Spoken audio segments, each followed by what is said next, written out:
اور اللہ پاک ان پر ظلم کرنے والا نہ تھا، کیونکہ وہ حکیم ہے، بغیر جرم کے سزا نہیں فرماتا، بلکہ لوگ خود ہی اپنی جانوں پر ظلم کر رہے تھے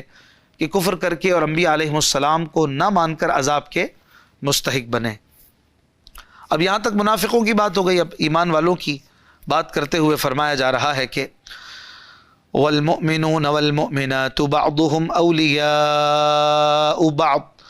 یأمرون بالمعروف وینہون عن المنکر ویقیمون الصلاة ویؤتون الزکاة ویطیعون اللہ ورسولہ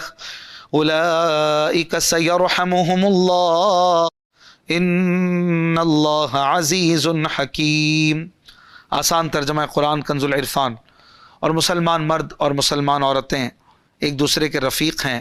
بھلائی کا حکم دیتے ہیں اور برائی سے منع کرتے ہیں، اور نماز قائم کرتے ہیں اور زکوٰۃ دیتے ہیں، اور اللہ اور اس کے رسول کا حکم مانتے ہیں۔ یہ وہ ہیں جن پر عنقریب اللہ رحم فرمائے گا، بے شک اللہ غالب حکمت والا ہے۔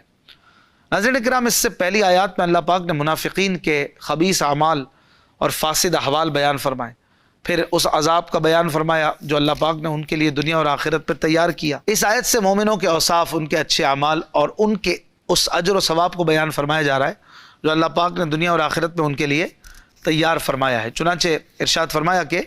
مسلمان مرد اور مسلمان عورتیں ایک دوسرے کے رفیق ہیں، آپس میں دینی محبت و الفت رکھتے ہیں، ایک دوسرے کے معین و مددگار ہیں، اللہ پاک اور اس کے رسول پر ایمان لانے اور شریعت کی اتباع کرنے کا حکم دیتے ہیں،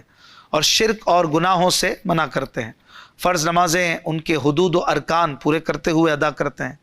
اپنے اوپر واجب ہونے والی زکوٰۃ دیتے ہیں، اور ہر معاملے میں اللہ پاک اور اس کے رسول کا حکم مانتے ہیں۔ ان صفات سے متصف مومن مرد اور عورتیں وہ ہیں جن پر عنقریب اللہ پاک رحم فرمائے گا اور انہیں دردناک عذاب سے نجات دے گا، بے شک اللہ غالب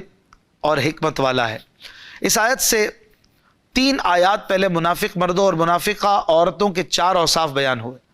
کہ یہ سب نفاق اور اعمال خبیثہ میں یکساں ہیں۔ نمبر 2، یہ کفر و معصیت اور رسول اللہ کی تکذیب کا حکم دیتے ہیں، برائی کا حکم دیتے ہیں، نیکی سے منع کرتے ہیں، پھر ایمان اور اطاعت اور تصدیق رسول سے منع کرتے ہیں، راہ خدا میں خرچ کرنے سے اپنے ہاتھ بند رکھتے ہیں، اللہ کی راہ میں خرچ نہیں کرتے۔ اور اب اس آیت مبارکہ میں مومنوں کے 5 اوصاف، ان کی 5 خوبیاں بیان کی گئیں کہ وہ ایک دوسرے کے رفیق ہیں، بھلائی کا حکم دیتے ہیں اور برائی سے منع کرتے ہیں، نماز قائم کرتے ہیں، زکوٰۃ دیتے ہیں، اللہ پاک اور اس کے رسول صلی اللہ علیہ وآلہ وسلم کا حکم مانتے ہیں۔ منافقوں اور مخلص ایمان والوں کے اوصاف کو سامنے رکھتے ہوئے عام طور پر تمام مسلمانوں کو چاہیے کہ وہ غور کریں کہ ان کے اعمال کن لوگوں کے ساتھ ملتے ہیں۔